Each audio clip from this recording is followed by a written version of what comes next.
Another day, another vlog na buta karon pre. Karon pre no natay basic tips nga ihatag sa inyo ha.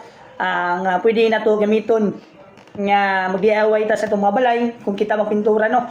Nga akong ihatag pre kay kaning primer nga tips kung sa nindot nga all-in-one na nga pwede sa semento, kahoy o mga walling ceiling na to pre nga plywood. So kaning pre no nga primer kay palit na mo sa inyong mga suring tindahan. Kung taga-Tagum mo, taga-Tagum City mo, located dito sa Dalisay Ganti Road, Tagum City, no? Pakita na yung Showroom Spin Center. So, palit lang mo atong primer, acrylic, solvent, base, coating, primer. Kaya nga primer pre, ulit mo na siya, pwede na sa kahoy, pwede na sa wuling, sa plywood, sa kahoy, bakal. Kaya nga primer pre, nga, ligon mo yung primer na, muna yung usuron pre, muna yung, halinon yung primer karon sa mga tindahan.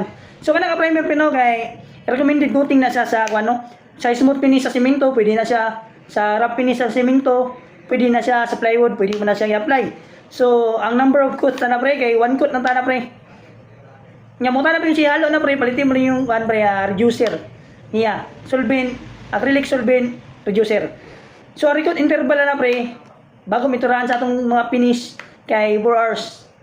Then practical coverage sa to na 30 square meter. Nga application tools, roller brush, pwede po spray. So kana lang pre, hinaot nga makatabang sa inyo ano kung kita mag-DIY sa itong mga balay. So kana lang pre, God bless.